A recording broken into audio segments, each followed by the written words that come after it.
malaya. Hebu nalia sema, Mungu ninateswa sana, ninateswa sana. Wote mnatiana sitaki malaria.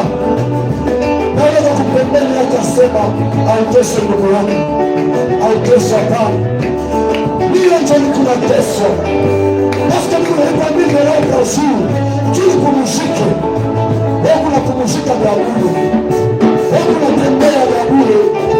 Wewe unatiliza mikono yako vya bure. Wewe unatiliza macho yako vya bure. Tukubalana na macho.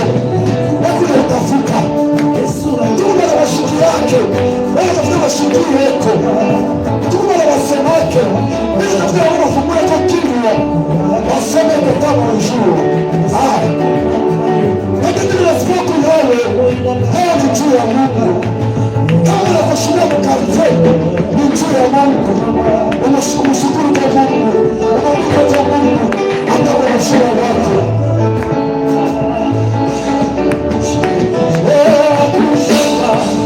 Yesu akupe nayo. Na mama. Jesus kumbe.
Tuna kuchungura mzimu wa kaburi. Ewe Mungu anakupatia heshima. Mungu nakuitaje. Na kuna mambo ya kawaida. Mungu kwa Mungu. Mungu. Kwa heshima ya kujabalia. Est-ce que tu peux prier pour autre chose? Est-ce que tu peux prier? Est-ce que tu peux prier?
Amen. Samedi, il fait pour l'offre au nom de Jésus. Alléluia. Voilà. Coucou, nombre Guinée. Déco, la mariage, ma petite la Franchi Kaleo, Diagonese Moya, et la manifestation, et Amen, en Guinée. Tuko bengine tuna nabo amen na maman marraine mpaka mkanisa. Est-ce qu'on peut acclamer pour ça? Alléluia. Amen. Chaque marathon unaenda bien. Alléluia. Asiki na shamba peke tunaenda wapi? Mswali. C'est-à-dire Mungu unatenda. Est-ce qu'on peut acclamer pour ça?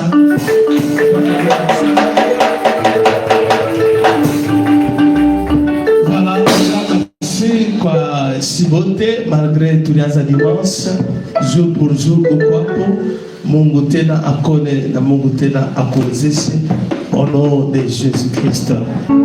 Na bila kupenda wakati tunapenda kumlamkia kama mtu wa bien, c'est un pasteur. Alléluia. J'aime beaucoup. C'est lui, c'est le pasteur patient de l'église Peignel. De l'église Peignel. Pendant que c'est debout, on l'acclame, on acclame. Merci beaucoup, Dieu.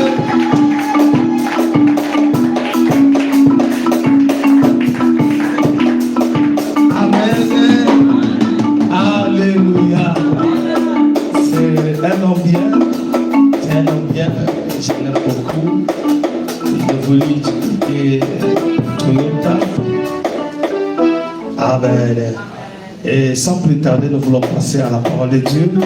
On va fermer les yeux, on va dire à Dieu, parle avec nous. C'est Manassi, c'est Manamishwako, c'est Manaye, Naya Potete, Pachapatatana. On va dire à tout aller au cri au nom de Jésus.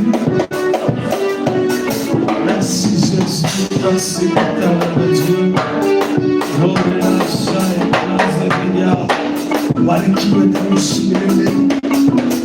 Ensina na Yesu Kristo. Tuna célébrer cette été, tuna célébrer amour, tuna célébrer victoire. On prie pour dans la terre. C'est Madame Tourisou Ako, au nom de Jésus, apportez au décalage. Nous avons invité les révérends patients à t'arriver à parole dans la tête. Bwana Yesu, tunabariki bukubwa kabla na kwa jina lako magharibi ya leo, sababu kwa Mungu jua maisha yetu yawe taifa yako ndio inakutana paifashi jua kukushikia. C'est pourquoi napenda kuya Mungu utaitulize puissama wako mtumishi, afin que sauti yako itukonsole, afin que sauti yako itufungule, afin que sauti yako itubariki. C'est dans ton nom puissant de Jésus-Christ. Mina vunja na pomoma nguvu yote za Mungu ténèbres. Yenda penda kuleta complication akati ya parole. Seigneur, mina idekui na ubia taifa yako yote, utupatie mashikio ya kiroho, tutushike sauti yako na itusaidie sana. C'est dans ton nom puissant de Jésus Nazareth, nous disons Amen. Acclamons le Seigneur en nom de Jésus. Dans ce palais, tout se crie. Il continue, tout se crie et monte. Tout se crie encore une fois. Tout se crie encore une fois.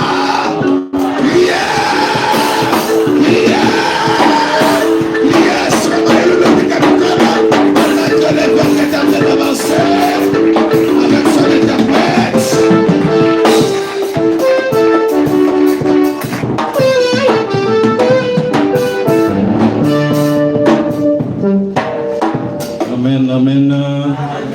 Acclame bien pour la gloire de Dieu. Aujourd'hui, vous allez nous excuser. Nous avons eu un contretemps qui ne nous a pas permis d'être là à temps. Néanmoins, Dieu nous a aidés. Nous sommes là. Je dis encore merci à Dieu pour cette opportunité qui nous donne encore une fois de nous retrouver dans sa présence. Je vais demander à ce que qui est remise et reprise entre mon interprète et le pasteur patient. Karibu sana. Pendant qu'il s'avance, nous allons acclamer pour la gloire de Dieu.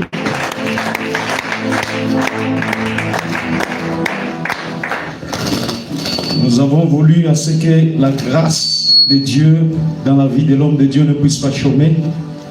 Tulitaka kusema neema ya Mungu kumnganya mtumishi wa Mungu ishikale ashipokae. Raison pour laquelle nous avons voulu à ce qu'il puisse nous accompagner pendant les 2 jours qui nous restent.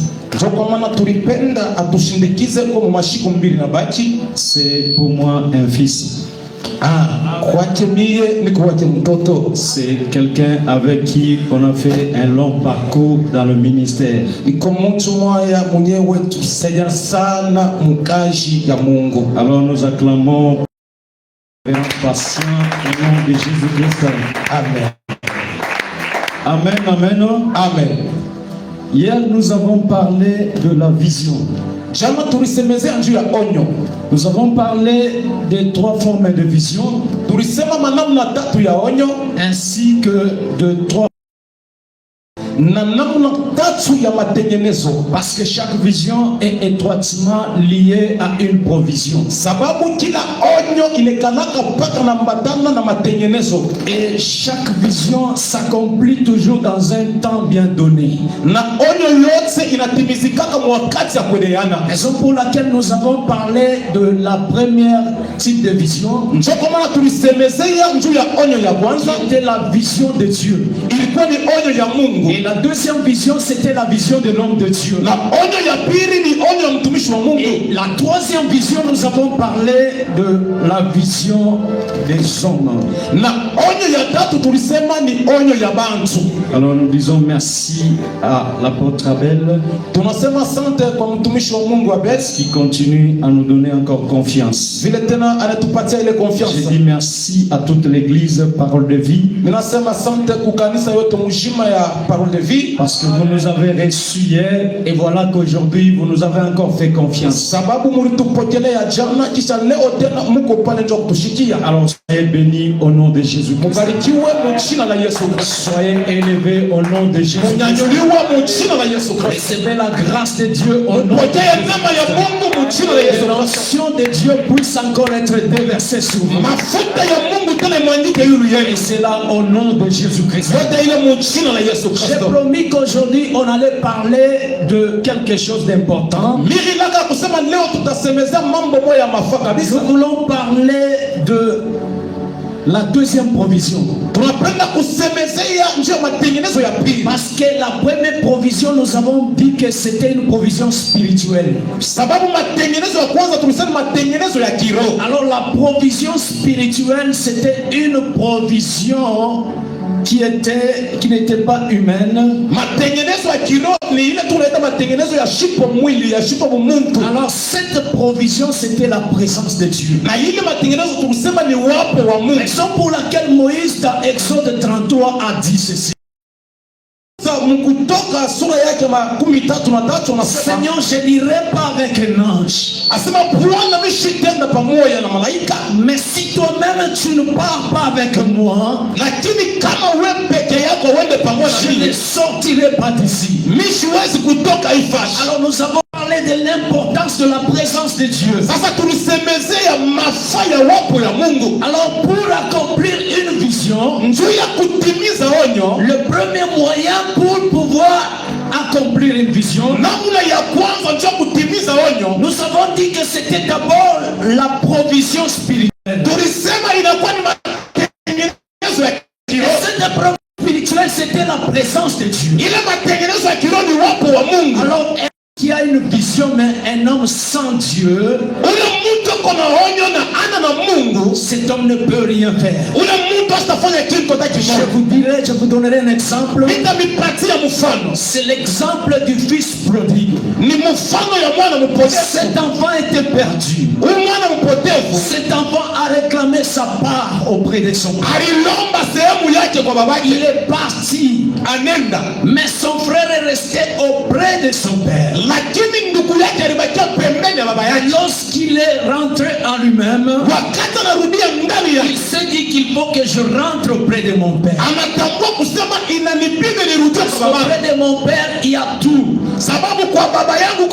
C'est comme ça que je t'ai dit que dans le livre de Psaume chapitre 23, David comparait l'Éternel au berger. Asema Daudi eko naweka ya kusema wa milele na kwa mchungaji. Il se mettait dans la peau d'une brebis. Asema aliweka mungoji ya kondoo. Le caractère de la brebis. Asema mfano ya kondoo. La brebis est un animal qui ne connaît pas facilement sa demeure. Kondoo ni nyama moya ule asitambuaje haraka fashi yake. Animal qui se perd facilement. Ni nyama moya na poteaka haraka. C'est pourquoi la brebis a toujours besoin d'un berger. Ndio kwa maana kondoo anatafutaka paka mchungaji. Si l'homme a été créé, sababu mtu aliumbiwa non pas pour vivre sans Dieu.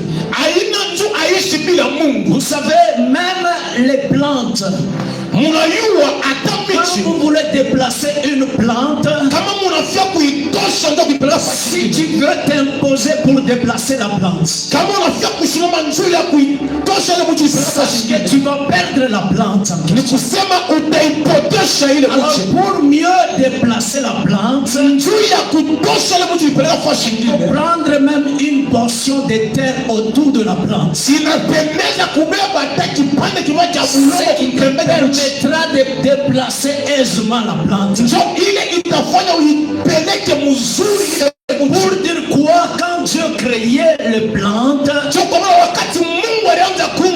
il a dit que la terre produise des arbres. Alors chaque portion de terre est compatible à la plante qui l'occupe. Alors raison pour laquelle il dit dans Genèse que chaque arbre produit selon sa nature et son espèce.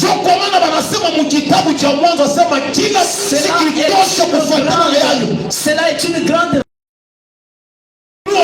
Lorsqu'on parle de la plante, chaque fois qu'on parle d'une plante,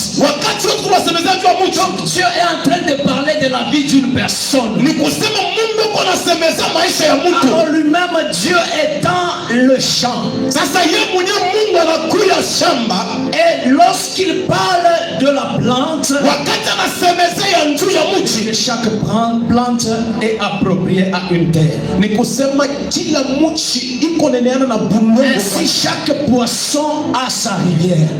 Si vous prenez un poisson de Kapolo et pour l'amener dans l'eau là-bas, si tu prends le poisson de Kapolo et le poisson là mourra. Pourquoi? Parce qu'il a été créé à partir de l'eau de la rivière en question. Les oiseaux sont à l'aise quand ils sont en train de voler. Parce que s'ils veulent marcher à pied, c'est facile de les attraper. Ainsi l'homme a été créé pour vivre en Dieu. C'est pour laquelle dans Genèse chapitre 1 verset 26, Dieu parlait à lui-même.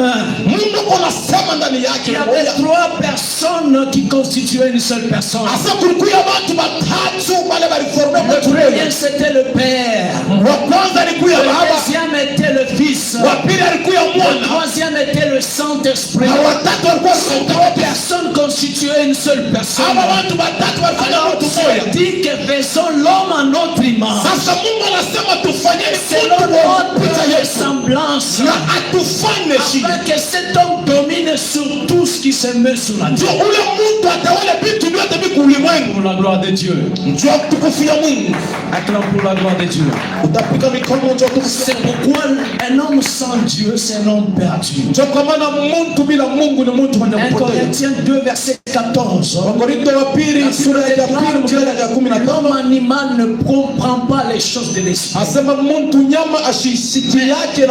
contraire, un homme spirituel examine de tout. Même les profondeurs de Dieu peut le comprendre. Et Job nous dit dans Job 38, en réalité dans l'homme c'est l'esprit. Le souffle du Tout-Puissant qui nous donne l'intelligence. Mon frère, ma soeur, je t'assure que tu peux essayer de faire les affaires. Tu peux essayer d'accomplir des visions. Mais les accomplir sans Dieu, tout ce que tu fais est voué à l'échec. Je t'amène un nouveau. Et j'aime bien ce secret. Vous savez, lorsque Habakkuk parlait, il disait que c'est une vision dont le temps est déjà fixé. Et cette vision est en train de marcher dans son accomplissement. Là, je vois déjà qu'il y a une distance entre l'accomplissement et la vision. Il y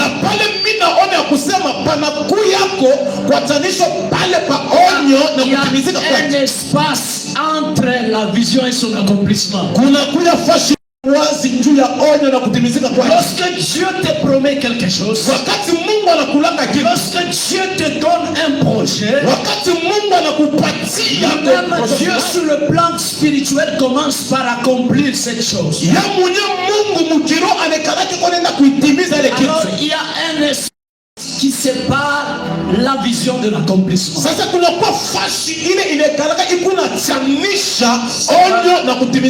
Sera la différence de l'homme et Dieu.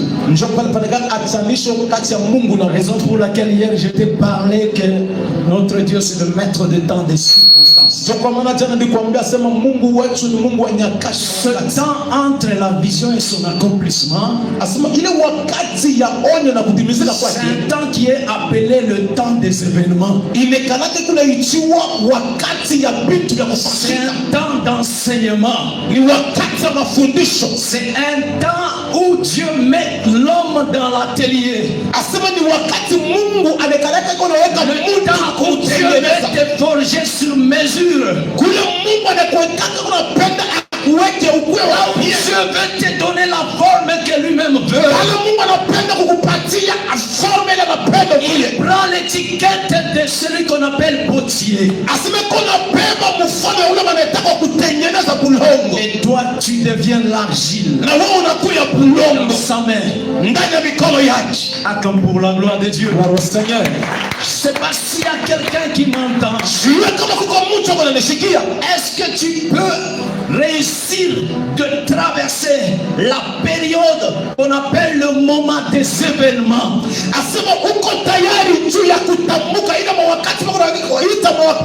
Vous savez, hier j'ai dit quelque chose. Je me posais des questions. D'où est venue cette inspiration? Le thème dit comment accomplir une vision. Lorsqu'on parlait de comment, là il n'y a pas de prophétie, mais il y a un enseignement. Quand on parle de comment, là il y a une profondeur cachée. Est-ce qu'on peut nous lire? Tenons-nous debout pour que nous puissions découvrir quelque chose. Yes. On se tient debout, nous allons lire dans le livre de Luc chapitre 1 verset 34 jusqu'au verset 36. Luc 1 de 34 à 36. Ce n'est pas très long, mais néanmoins que Dieu m'aide à faire quelque chose. Luc chapitre 1 verset 34 à 36. Yes. Marie dit à l'ange, Maria anamwambia malaika, comment cela sera-t-il possible? ah, comment cela se fera-t-il? Je bile vitu vitafika. Yes. Puisque je suis vierge. Junakuwa bikira. L'ange lui répondit, malaika na mujibu, le Saint-Esprit viendra sur toi. Roho Mtakatifu itakuwa yulu yako. Et la puissance du Dieu très haut asema uwezo ya Mungu wa mbingu ya juu kabisa découvrira, atakufunika comme d'une ombre. Asema atakufunika na kivuli. C'est pourquoi on appellera ça et Njo pale batamuita mtoto mtakatifu latatoka mtumbo yako. Le Fils de Dieu, l'enfant qui doit naître sabbat, ou plutôt l'enfant qui doit naître. Amen. Amen. Chapa mikono juu ya sifa Mungu. On acclame pour la voix du Seigneur. Amen, amen. Marie, Gabriel était en train de lui donner un message. Asema Maria, Gabriel est qu'on mupatia ujumbe. Vous savez, Gabriel n'est pas n'importe quel ange. Na yua Gabriel aina malaika wote wote hapa. Gabriel c'est le messager de Dieu. Gabriel ni ule anayeletaka tu kusema kwa Mungu. C'est le même Gabriel qui a donné le message à Elisabeth. Njo paka moya moya ule alienda kupeleka. Si nous mettons un peu plus haut, kama tunapanda sana, Dieu n'a pas parlé au travers Gabriel, n'a pas parlé directement à Elisabeth. Mungu ashikuseme hivi mara moya kwa Elisabeth. Mais c'était le temps d'aller servir, le temps que Zacharie allait entrer dans le lieu très saint. Ilikuwa ni wakati ile Zakaria alianza kuingia mfasi takatifu sana. Et quand il est entré, il a rencontré l'ange Gabriel. Wakati aliingia anakutana na malaika Gabriel. Et Gabriel lui a dit que ta femme aura un enfant. Gabriel anamuonesha kusema mtoto bibi yako atapata mtoto. Son nom sera Jean. Jina yake ni Yohana. C'est au verset 19. Yes. Et lorsqu'il lui a dit que son nom sera Jean, na wakati anamwambia sema jina yake itakuwa Yohana, et l'ange a dit à Gabriel, garde ces choses secrètes. Na malaika anamwambia Gabriel sema chunga, anamwambia chunga hii mambo kwa siri, et dis à personne ce que je te dis. Hapana kuonesha mtu hata mmoja kile mnakuonesha. Mais comme Dieu connaissait sonder les cœurs et les reins, sababu vile Mungu anajua kuchunguza moyo ya mtu, Dieu a senti que Gabriel, le message qu'il a libéré, c'était un message difficile à garder. Anangarasa in ujumbe no ashuweze kuichunga pale. Alors l'ange Gabriel a dit à Jean que comme tu n'as pas cru en ce message que je t'ai donné, asema malaika Gabriel anamwambia Zakaria kusema sa vile awaminie hii mjumbe, voici tu seras muet. Sasa utakuya bubu. Pourquoi? Parce que je suis Gabriel. Sababu kani njumie ni Gabriel. Gabriel signifie celui qui se tient en présence de l'Éternel. Gabriel kusema ule mtu mwenye eko na shimama mbele ya wa milele. Alors Gabriel est venu vers Marie pour dire à Marie que tu auras un enfant. Gabriel moya moya anenda kumuonesha tena Maria kusema utazaa mtoto. Marie dit je suis vierge. Maria anasema mie niko bikira. Comment cela se fera-t-il? Bili bitafanyika je? Car je n'ai jamais connu d'homme. Mie siatembeaka na mwanaume hata moja. Alors l'ange dit à Gabriel que la puissance du Très-Haut découvrira. Malaika anambia Maria kusema uwezo ya mbinguni itakuvala. Cette puissance découvrira de son ombre. Ile uwezo itakufunika kimvuli chake. Et ce qui a été impossible sera possible. Ile bilikuwa biwezi kuwezekanika bitawezekanika. Ce qui ne pouvait pas être bâti sera bâti. Bile abikuwezekanika kuyengewa bitajengewa. Ce qui était détruit sera reconstruit. Bile binye bilipomotewa batebijenga tena. C'est-à-dire quand il disait que la puissance découvrira, wakati anaanza kusema utukufu wala uwezo itakuvala, c'était les événements. Ilikuwa ni bintu ya kufanyika. Et ces événements, na ile mabintu était difficile que Marie supporte cela. Bilikuwa nguvu Maria abi. C'est pour voir au verset 36. Au verset 36, Gabriel a senti que Marie ne pouvait pas garder la charge de la vision. Alors Gabriel anaangalia sa Maria huyu hataweza kuchunga hiyo onyo. Il lui fallait une provision. Inafanya matengenezo moyo fulani. Et la provision, la première provision, c'était d'abord la puissance du Très-Haut qui allait le couvrir. Na matengenezo ya kwanza ilikuwa ni uwezo ya juu ilipasha kumvika. Et la deuxième provision, Marie a été envoyée vers Elisabeth. Matengenezo ya pili, Maria banamutuma mbele ya Elisabeth. Pourquoi? Parce que Elisabeth avait avait l'expérience. Juu ya nini? Sababu Elizabeth alikuwa deja na ile mambo. Elisabeth était déjà enceinte de Jean-Baptiste de 6 mois. Ye pale de Elizabeth na yeye alikuwa na mimba ya Yohana Mbatizaji ya miezi 6. Ce soir, notre sous-thème est intitulé, c'est pourquoi kishina chetu cha kilogo magharibi ya leo kinapangiwa choisis bien tes amis. Chagula mzuri barafiki pour mieux accomplir ta vision. ndio kutimize mzuri onyo. Les amis sont des associés de mission. Barafiki banakuya ni bantu bale bakuchangana nabo njuu ya Je vais parler de 3 types d'amitié, de fausses amitiés.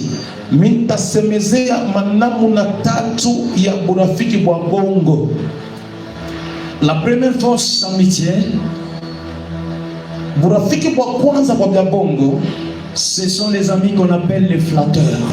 ni bale barafiki ba bongo. Les flatteurs. Donc bantu bakutapa ya bongo. C'est pourquoi on dit apprenez que tout flatteur vit au dépend de celui qui l'écoute. Ndio kwa maana banasema mtu wote wa bongo eko naishi kufatana na ule kwa namushikia. Quand un flatteur vient devant toi, Kama ule mtu wa bya bongo anakuwa pembeni ne yako, pense pas qu'il cherchera ton intérêt. haina sema atatafuta kuendelea kwako. Il cherche à nourrir son ego. Eko natafuta arishe hali yake. Il cherche à nourrir son orgueil. Eko natafuta arishe kiburi chake. Alors il vient te flatter. Ndio anakuwa kwanza tu kukulanda za kukutapata C'est ya bongo. joli. Unajua kuwa bien. C'est-à-dire il a besoin de quelque chose. Ni kusema kwa lazima na kitu fulani cha kutoka kwa La Bible déclare que dans les principes divins, Biblia inasema makanuni ya Mungu, Dieu nous dit que quand ta main droite donne, Mungu anasema wakati mkono yako ya ume inaleta, il ne fallait pas que ta main gauche soit informée. haifai mkono yako ya shoto ijue. Mais dans les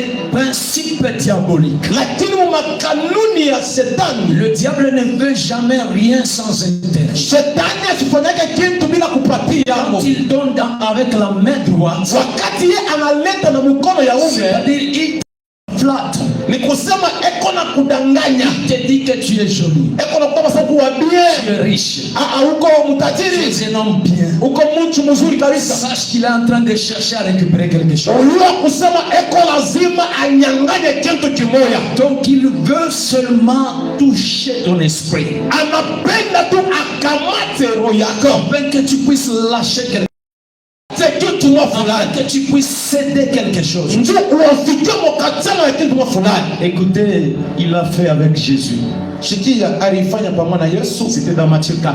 Ilikuwa mu Mathayo sura ya Le 4. diable s'approcha après les jeunes de Jésus. Tabulo anakaribia kabla Yesu anaisha Il kufunga. dit que si tu es fils de Dieu, transforme cette pierre en pain et mange. Asema kama tu vya kweli kwa mtoto wa Mungu, jeuza hii libwe kwa mkate uikule. Jésus lui dit que il est écrit, Yesu anamjibu asema imeandikwa, l'homme ne vivra pas de pain seulement, mais de toute parole qui sort de la bouche de Dieu. mtu astaishi kwa mkate bula pana, Il lakini s'est kwa sauti yote kutoka pas kinywa cha arrêté là, il Mungu. a continué de persévérer. Asikuishe pala na kankamana tena. Vous savez, il n'y a que les chrétiens qui ne sont pas persévérants. Mnajua paka ni Bakristo njoo bakankamana. C'est pourquoi j'aime cette phrase. Sio kwa maana mimi napendaka hii imeandikwa Les ile. bâtisseurs, Asema bayengaji, construisons le temple, écrivons une histoire ensemble. asema beko na yenga kanisa na kuanjika mambo Pour kwa écrire pamoja. une histoire, il te faut la persévérance. Njuu ya kuanjika storia mwa fulani inakubidi ukuwe mtu wa Si tu kukankamana. n'es pas persévérant, tu n'écriras jamais une histoire. Kama una mtu wa kukankamana hautaanjikaka historia hata Parce moja. que tu es confronté au doute, tu es confronté au découragement. Sababu mbele yako kunakuya mamucheko, kunakuya mashaka. Quand un flatteur vient, c'est pour te décourager. Wakati kunakuwa ule mtu wa bongo kunakuwa mpembeni yako, Quand ni il njoo vient, c'est pour kusekeshe. te briser. Kama kunakuwa ni njoo kuvunje. Quand il vient, c'est pour amener la déception dans ta vie. Kama iko nakuya ni njoo akuchokeshe mu maisha yako. Mais ne cède pas. Lakini hapana kuachilia, Ne cède pas au doute. hapana kuachilia mushaka. Vous savez, il y a un danger. Unajua kunakuya hatari, Et ce danger, na ile hatari c'est que le diable veut nous endormir. ni kusema shetani anapenda kutulalisha usingizi. Il nous endort dans un profond sommeil. C'est-à-dire dans ce profond sommeil, il est en train de préparer notre chute. Quand quelqu'un vient te flatter, donc il ne veut pas que tu restes debout. C'est pourquoi je vais donner un conseil spirituel. Ne cédez pas la chair ici à n'importe qui. Chaque fois que vous organisez quelque chose, prenez toujours le temps de consulter Dieu. Prenez le temps de chercher ces directives. Parce qu'il y aura des gens qui viendront dans les jours à venir pour chercher à vous séduire. Et cette séduction, ils vous diront que vous avez très bien construit.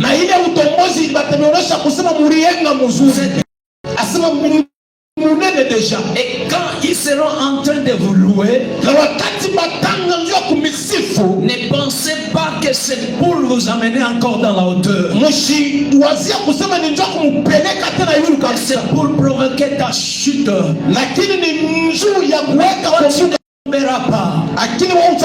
La Bible déclare que mon serviteur s'élèvera. Mon serviteur va prospérer. Il sera très haut placé. Quelqu'un qui est de la race de ceux qui prospèrent acclame pour la gloire de Dieu. De la race de ceux qui montent. Il amène trop fort au nom de Jésus. Quelqu'un qui est de la race des gens qui ne peuvent pas être flattés. Pour la gloire de Dieu. Pendant que tu acclames, que le Saint-Esprit tombe sur toi.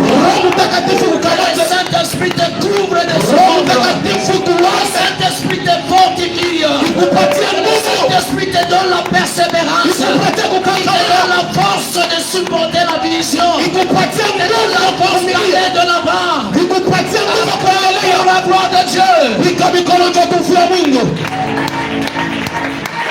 Deuxième faux ami. Le premier c'est le flatteur. C'est un visionnaire.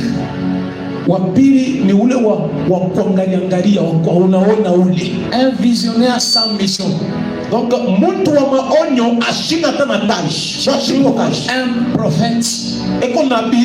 un prophète qui est seulement sur le chemin ou au marché. Il n'a aucune église. Un visionnaire sans mission. Sa mission, c'est pour te distraire.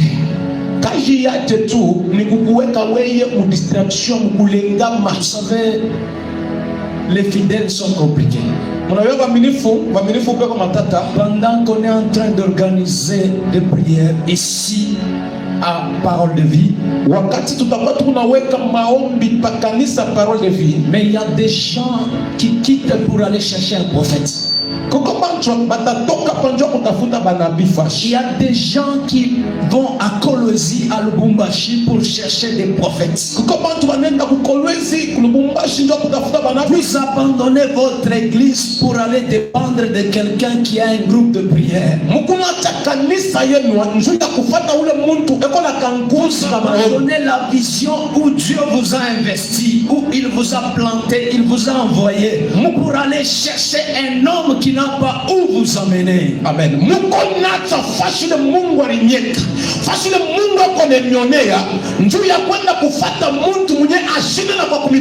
abandonnez la source d'eau intarissable pour courir vers des des citernes. Asema Mungu natafashi nyepeko chemuchemu ya supe kukauka juu ya kwenda kumapishi. Dit quelque chose, on ne dit pas en vain. Wakati Mungu konasema kitu asikisema Je parle à toi qui vas chercher les prophètes. ni kunasema na wewe kunatafuta manabii. Oui, ce sont des visionnaires, Ya kweli ni baonaji, mais ce sont des visionnaires sans mission, lakini ni bantu bakuona abana na kazi, des visionnaires sans provision. bantu abana tena matengenezo, Ils n'ont ni la présence de Dieu, abana na wapo ya ils Mungu, n'ont ni la mission de Dieu. abana tena kazi ya Mungu. C'est-à-dire personne ne les a envoyés. Ni kusema kuna mundu alibatuma. Abandonne cette voie. Quand tu fais cela, Dieu te voit. Wakati unafanya vile Mungu akona kona, acha na vile. Quand tu pars de nuit chercher un prophète, Dieu te voit. Wakati busiku kupaka papa Dieu m'envoie te dire que reste à un même endroit. Mungu anamutuma kusema ubache fashi moya, Et une même église, bache na kanisa moya, soit comme Habakkuk. kuya kama Habakuka. Quand Habakkuk chapitre 2 verset 1, Habakuka sura yake ya pili mstari ya il dit kwanza que j'étais à mon poste. ako nasema mimi kuya fashi yangu, Cher instrumentiste, mweba pika minyanda, n'ayez pas deux églises. musikuwa na makanisa mbili, Ayez une seule église. kuya na kanisa moya, Ayez une seule référence. kuya tu na fashi Dieu angalisho vous moya. a planté comme des arbres en seigneur. Mungu alinyotesha ifasi kama Pour miti, que vous puissiez produire beaucoup de fruits. njumu tosha matunda ya miti, Que vous puissiez faire avancer cette vision que Dieu a mis en ces lieux. njumu endelesha ile wazo Mungu C'est à aliyofanya. celui qui est à tes côtés que je te conseille d'abandonner la voie d'aller chercher des prophètes. Onesha ile pembeni kwa sababu mimi nakushauri acha ile barabara Je te kutafuta conseille masihi. de ne pas avoir plusieurs églises. Na kushauria acha mambo kwa Le jour que tu mourras, sikutakufa. tu vas présenter, on va présenter quel pasteur Nani? qui va t'enterrer. Nani atakushika? On risque de commencer à se tirailler pour ton corps. Leo mambo hapa asa anaingia mkanisa fulani hapa sasa anaingia mkanisa fulani mnafika Une seule kuona personne nani avec 6 atakushika. églises. Mungu kuna makanisa 6. Abandonne cette voie. Acha ile mambo. Lorsque tu le fais, les yeux de l'Éternel sont sur toi. Tu es en train de te voir. Mungu anakuona Quand tu vas soutenir d'autres églises, wakati kunenda kusaidia makanisa cependant mengine. que tu ne soutiens pas ton église, Na kanisa yako bakilomba hata $10 ya wileta. Dieu te voit. Mungu anakuona. Abandonne cette voie. Acha vile bintu. Nos pensées ne sont pas les pensées de l'Éternel. Mawazo yetu na mawazo ya Nos Mungu. voies ne sont pas les voies de Na l'Éternel. njia yetu na manjia ya Mungu. Là où se limitent nos pensées, Pale mawazo yetu c'est là yashike. que commencent les pensées de Dieu. Pale ya Mungu inaanziaka pale. Ayez confiance au Dieu de votre Père. Kuya na ile Ayez confiance ya Mungu. confiance à votre église. Na kuwa na confiance na Ayez kanisa yako. confiance aux serviteurs de votre église. Kuya na confiance na watumishi wa kanisa yako. Cherchez ce Dieu, le Dieu de votre église. Tafuta ule Mungu wa kanisa yenu. Ne va pas chercher des citernes sans eau. Hapana kwenda kutafuta ile mabishima bila mai. Ne va pas entrer dans n'importe quelle église. Hapana kuingia ikana makanisa yote yote. Vous savez, quand Dieu t'a amené, c'est pourquoi il t'a amené en ce lieu. Unajua kama Mungu alikuleta hapa, Mungu ashikukotola aliyua juu ya nini alikuleta hapa ifashi. Dieu, s'il t'a amené ici, il a une mission pour toi. Mungu kama alikuleta hapa eko na kazi juu yako hapa ifashi. Pour la gloire de Dieu. Gloire à Dieu. Et que Dieu te délivre au nom de Jésus. Amen. Je ne suis pas venu te condamner, mais je suis venu te dire d'abandonner. Mimi sikukuwa njoo ya kukuhukumu, lakini mimi nilikuwa kuonesha acha. Plus à faire cela. Acha kufanya tena vile. Reste à un seul endroit. Fashi moya. Et une même adresse. Kuya tu na address moya. Demeurer en Jésus. Bakia ndani ya Yesu. Et Jésus va demeurer en toi. Na Yesu atabakia ndani yako. Le danger d'aller par-ci par-là, Hatari ya kwenda huku na huku, tu gaspilles ton énergie pour rien. unapotesha nguvu yako. Tu gaspilles la deuxième des choses, ton temps pour rien. Unapotesha kitu cha pili wakati yako bushe. Tu gaspilles aussi tes finances pour rien. Weye unapotesha makuta yako Quel est mubule. le projet dans lequel tu es en train d'investir? Sasa weye ni matengenezo kanile weye unatingisha. Il y a des gens, quand on les gronde seulement, ils changent d'église. Kama nafanya nkosa, yanza alifanya nkosa, shipende bamfote, baki mfote, papa kone nyonya sana. Abandonne cette voie. Acha ni mambo. Ne cherchez pas à piéger l'homme de Dieu. La Bible déclare qu'on ne se moque pas de Dieu. C'est que l'homme aura semé, il le moissonnera. Votre Père vous aime de tout son cœur. Vous devez aussi l'aimer de tout votre cœur. Aimez votre Père, se faire plaisir à son cœur. Il n'a pas un autre plaisir. Au lieu de construire sa maison, il s'est décidé que je vais investir d'abord dans la vision de Dieu.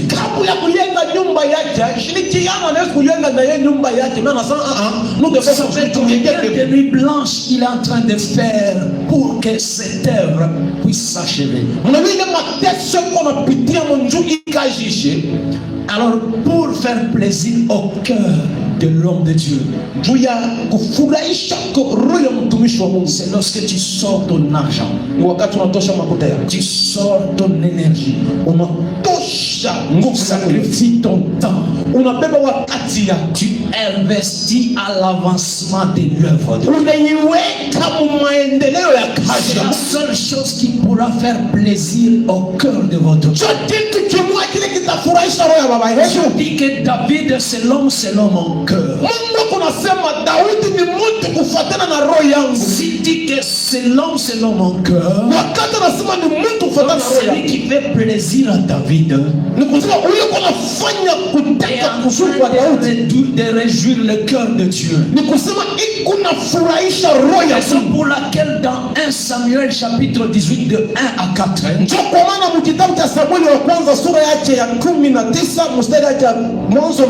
il y a l'histoire de David et Jonathan.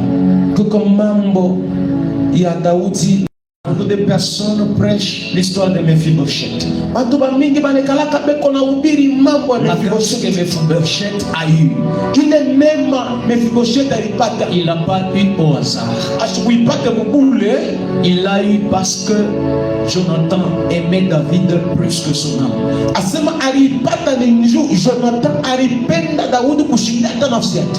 Dans le livre que j'ai cité de 1 Samuel 18, 1 à 4,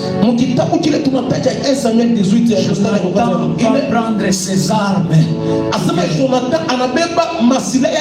Il vient les déposer au pied de David. C'est pour dire quoi? David, si tu reçois une flèche, ne pense pas que cela vient de moi. Parce que toutes mes armes, c'est toi qui les as. Mes frères et sœurs, arrêtons de parler en mal de l'homme de Dieu. Nous devons déposer nos armes à ses pieds. Nous devons ramener les armes que nous avons, les flèches que nous avons, ramenons cela à ses pieds. Et soyons des bons amis. Soyons des amis. Et vous aurez beaucoup de secrets de son Dieu. Comme le dit dans Jean chapitre 15, verset 13, Jésus dit: je ne vous appelle plus mes serviteurs. Désormais, je vous appelle mes amis. Pourquoi? Parce que Jésus ne pouvait rien cacher. Y a-t-il quelqu'un qui s'inquiète pour le cœur de l'homme de Dieu? Y a-t-il quelqu'un qui s'inquiète pour que le cœur de l'homme de Dieu soit réjoui? Tu réjouis le cœur de l'homme de Dieu, tu réjouis le cœur de Dieu. La troisième type d'amis, le troisième type d'amitié, c'est l'amitié qu'on appelle le découragé chronique.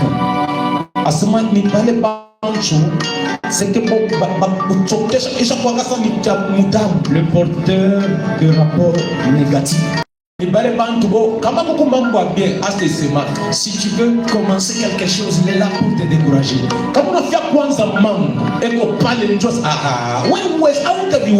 Il est là pour te dire que tu ne sauras pas. Il te donne même son exemple quand il avait commencé, qu'il avait échoué. Il ne le fait pas par amour, mais il le fait par jalousie. Mais toi, de telle personne, quand tu entends telle personne venir chez toi et te dire, et tu connais la maman pasteur, maman apôtre, quand il commence seulement, sache que c'est un découragé chronique. Il veut t'infecter.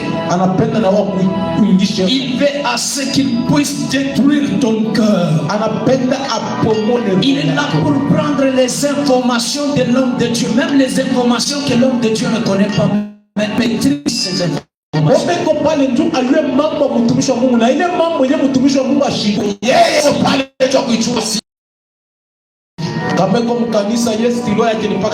Là, le prophète s'est trompé. Là, il s'est trompé. Il a dit un ami au lieu de dire une amie. Au lieu de dire au masculin, il a dit au féminin. Ça n'a pas d'importance. Ne sois pas négatif. Ne sois pas négatif. C'est comme ça qu'il y a eu 12 espions. Et Moïse a envoyé pour aller explorer Canaan. Mais sur les 12, il n'y a que 2 qui ont rapporté un bon rapport. Les 10 autres disaient que nous n'étions que comme des sauterelles.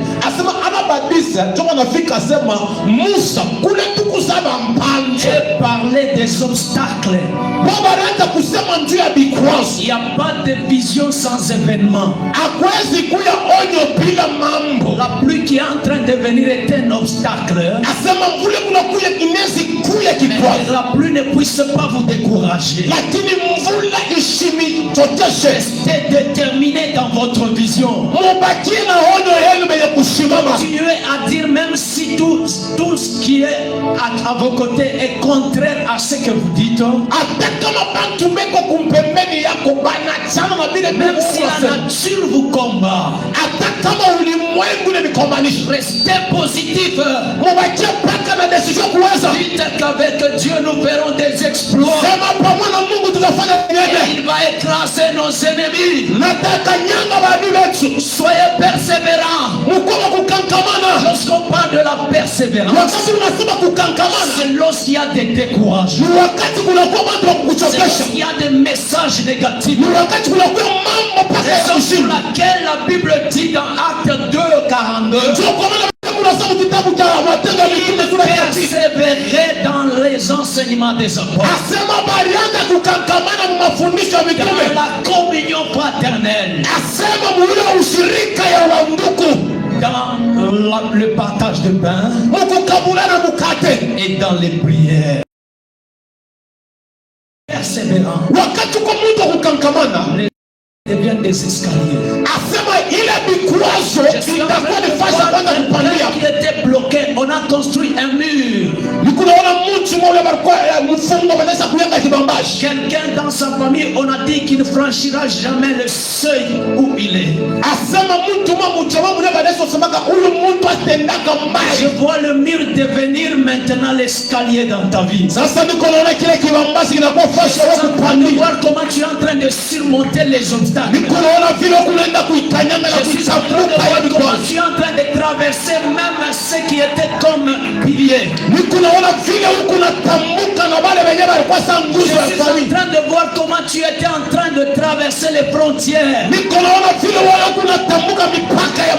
On a dit qu'il ne réussira jamais. Mais Dieu dit ce soir que tu as déjà réussi. Le parcours que tu es en train de faire, ce n'est pas un parcours au hasard. Il y a quelqu'un qui a terminé ce parcours.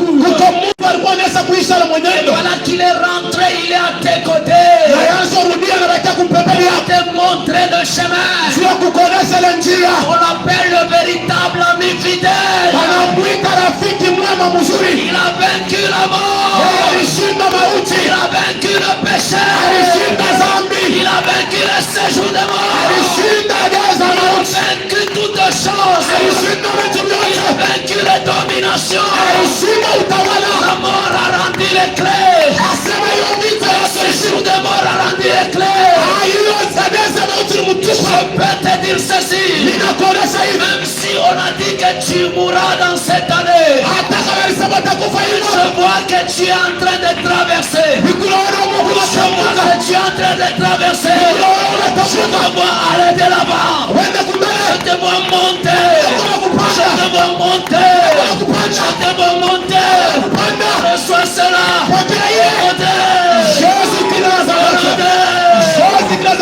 Acclame pour la gloire de Dieu. Merci Jésus.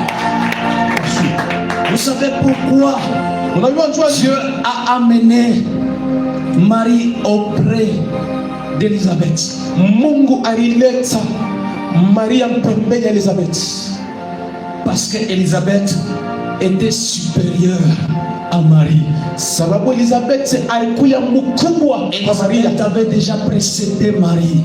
Elizabeth alimtangulia deja Maria. La Bible déclare, Biblia inasema que là où deux ou trois s'unissent à mon nom, asema fasi kwa bawili wala batatu banakusanya munjira ya la puissance de la vision. asema uwezo ya honyo. La Bible déclare que deux valent mieux que un.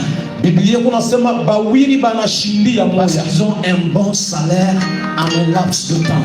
sababu beko na mshahara yako ya mzuri mkipu. Raison pour laquelle les premiers types d'amis, Njo kwa maana urafiki kwa kwanza, les vrais amis, ce sont des mentors. bale barafiki wanani bale bantu ba nguvu. Cherche à avoir les gens qui t'ont précédé. Tafuta bale bantu bale bali kutangulia. Si tu es claviste, cherche ceux qui jouent mieux au clavier. Kama ukuwa kupika synthetizer, tafuta bale banapikaka bien. Si tu es un pasteur, cherche des pasteurs qui ont déjà évolué. Kama uku pastori, tafuta bale bapastori na basha kuendelea. C'est pour éviter la jalousie. Ni nzuri ya kuepuka ile Quand wivu. tu seras en train de raconter ton histoire, Wakati utaanza kusema mambo yako, ils vont t'encourager. batakutilia Ils moyo, vont te dire que nous sommes déjà passés par ce chemin. batakwambia sema muhimu mambo na sisi Dieu ne tumepita. met jamais ensemble les hommes qui n'ont pas la même vision. Mungu asiwekake pamoja bantu bana na onyo moya. Raison pour laquelle dans Amos 3 verset 3 la Bible dit ceci. Sio kwa maana mkitabu cha Amos sura yake ya 3 mstari yake ya 3 Biblia inasema, Lorsque nous sommes en train d'aller ensemble, asema wakati tukunenda pamoja nous devons avoir le même objectif. tunapasha kuwa na kifukuzio kimoja. Ceux qui s'assemblent Bale banaikalaka pamoja finissent par se ressembler. banaishiaka mkufanana. Ceux qui s'assemblent, Bale banachanganaka même s'ils ne sont pas d'une même famille, hata kama bana babujamaa avec moja, le temps on verra wakati tutaona que ces gens se ressemblent. bale bantu batanda kufanana. Raison pour laquelle le père et la mère Ndio kwa maana nasema baba na mama finissent toujours par se ressembler. banafikiriaka mkufanana, Parce qu'ils ne forment qu'une seule personne. ndio banafabrika mtu moya, Quand le 1 plus 1 est égal à 1, anafanya moya kuongeza moya, anafanya moya. vision. Ndio kwa maana muone Lorsque tu t'allies au mentor, wakati unachangana na mtu anaweza kutangulia, c'est-à-dire que tu es en train d'aspirer à la grandeur. ni kusema ukuna tamania mkubwa Par où la personne est passée, kule ule mtu alikuwa anaweza kupitia, elle va va t'aider et atakusaidia, te tiendra la main atakuamba pour kumkono, te soulever. atakunyangula. Vous savez, il y a 3 types de personnes. Kuko bantu batatu, Il y a ceux qui sont au-dessus de nous. kuko bale bantu beko yulu Il y yetu, a ceux qui sont nos vis-à-vis. kuko bale beko mbele Et yetu, il y a ceux qui sont en dessous de na nous. kuko bale beko chini. Souvent, ceux qui sont en dessous de nous nous attirent vers le bas.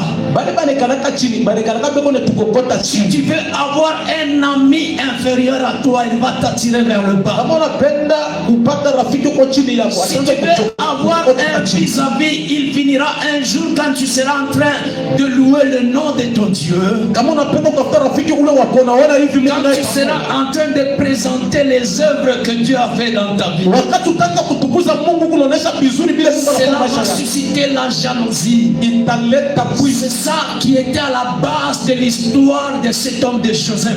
Njo ilikuya mambo ya mwanzo ya Joseph Mungu a eu le Yusufu. rêve, Yusufu anapata juste ndoto, le rêve qu'il a expliqué, mpaka tu ndoto ile ilileta a amené la jalousie de ses frères. inaleta chuki kwa ndugu yake, On n'a pas supporté. abakuvumilia Et ile. Joseph s'est retrouvé dans la citerne. Yusufu ananikuta mkishima, Dans la citerne, il s'est retrouvé dans la maison de Potiphar. mkishima ananikuta mnyumba ya Après la Potifari, maison de Potiphar, il s'est retrouvé en prison. kisha nyumba Potifari ananikuta Mwingereza. Joseph était fidèle à son Dieu. Na vile Yusufu alikuwa mwaminifu kwa Mungu Il a wake, fini toujours par être relevé. alifikia mpaka Il a kunyanyuliwa, fini par trouver la position que Dieu a préparée pour lui. alifikia mpaka kupata ile hali Mungu alitayarisha. Un Joseph parmi nous peut s'acclamer pour la gloire de Dieu. Yusufu mwapike kwa Où est mikono. le Joseph de l'église Parole de vie? Yusufu makanisa Où est le ile. Joseph de l'église Parole de vie? Yusufu Où makanisa sont les ile. Joseph de nos familles? Eko wapi wa Yusufu Où est le makanisa? Joseph que Dieu est en train de chercher dans ce programme? Amen. Dieu cherche un Joseph dans ce Mungu programme. wako anatafuta Yusufu Quelqu'un qui est allié à la vision de son père. mtu mwenye anesha kutunga kuonyo ya baba yake. Acclame pour la gloire de Dieu. Amen. La foi que tu as Imani nyoko nayo ne te limite pas à la foi seulement. hapana ibakire mpaka pa imani sasa. C'est ce que dit Pierre, Ndio ile sauti ya Mungu inasema chapitre 1, verset 5. mkitabu cha La Petro foi wa que pili tu as, asema imani kunayo, ajoute le zèle, ongeza hapo bidii, ajoute la science, ongeza hapo tena ajoute l'amitié fraternelle. ongeza hapo tena burafiki. Où sont les amis de l'apôtre Abel? Barafiki ya mtume Abeli, Où sont les amis de l'apôtre Abel? beko wapi Tu barafiki? ne peux pas être l'ami de l'apôtre Abel et devenir l'ami d'un député. Hawezi kuwa rafiki wa mtume Tu Abeli ne kisha peux kuwa pas rafiki wa être l'ami de Daudi. l'apôtre Abel et devenir l'ami d'un magicien. Hawezi kuwa rafiki wa nabii wa mtume Vous Abeli savez, si kisha tu es son rafiki wa ami, tu vas mwanadamu. aimer ce que l'apôtre aime. Kama uko rafiki yake utapenda vile mtume Les anapenda. soucis de l'apôtre, tu vas chercher à les combler. Shaka ya mtumishi wewe utatafuta namna gani ya Comme kumbeza. besoin, tu chercheras à les combler. Vile kuna ndio lazima utatafuta C'est namna gani ya pourquoi la kumpatia. Bible dit dans Proverbe 13, verset 20, Ndio kwa maana Biblia kuna celui qui fréquente les sages devient sage. ule mtu eko natembelea penye hekima Mais celui qui se plaît avec les insensés lakini ule kona furahi na mabumbafu s'en trouve mal. yenda yatakuwa tu ni bumbafu. Ne cherche pas la compagnie de ceux qui critiquent l'église. Hapana kutafuta barafiki bale beko na Ne cherche pas la compagnie de ceux qui découragent les gens. hapana kutafuta burafiki ya bale bantu Mais banakichomesha cherche la compagnie des gens qui ont la soif de servir Dieu. lakini tafuta burafiki na bale bantu beko na amu ya kutumisha Cherche Mungu. à devenir l'ami de celui qui t'a précédé dans le ministère. Tafuta kuwa rafiki ya ule mtu anaweza kutangulia mambo ya Mungu. Moi, je me rappelle une fois, j'étais ami à mon pasteur. Nakumbuka wakati nikuya rafiki wa pastori, Comme il était un docteur en parole, sa vile alikuya Dr. Musauchi il m'a affecté. na yeye ananitumbukiza. Vous savez, les aigles n'ont pas d'amitié avec les hirondelles. Unajua ntai ashikalake burafiki na kambimbi. Les aigles sont amis aux aigles. Vous savez, l'aigle c'est un oiseau qui voit très loin. Et il voit avec précision. Là où les autres voient l'échec, toi tu dois voir la réussite. Qu'un aigle ce soir commence à voir comment Dieu est en train de remplacer les choses dans cette église. Commence à voir comme moi, comment Dieu est en train de remplir les chaises. Moi, je vois que l'église que vous êtes en train de construire est encore petite. Je vois une foule extraordinaire. Je vois une foule extraordinaire. Qu'un aigle acclame avec moi. Reçois cette grâce. Reçois cette bénédiction. Jésus-Christ. Chapa mikono juu sifa Mungu. Deuxième ami véritable, c'est les amis loyaux. Asema rafiki wa kweli wa pili ni ule rafiki kwa mwaminifu, à l'image de Moïse et Josué. Kupicha na Joshua. Mon apôtre, que Dieu t'envoie un Josué. Amen. Amen. Que Dieu mette à tes pieds un Josué. Amen. Que Dieu mette à tes pieds quelqu'un qui va comprendre ta vision. Josué était un collaborateur, un ami de Moïse.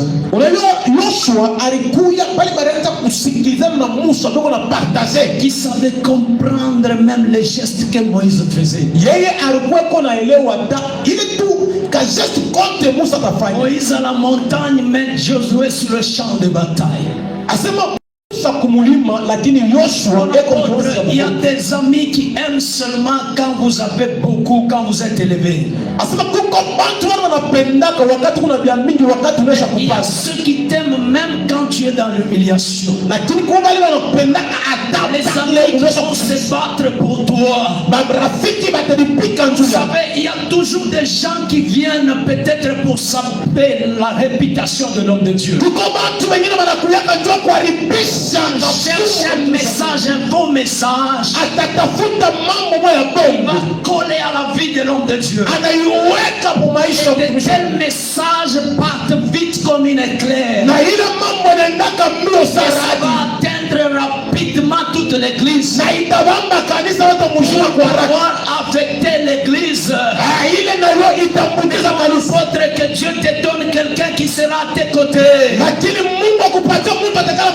Pour te soutenir. Vous savez, les porteurs de mauvaises nouvelles, ce sont nos collaborateurs.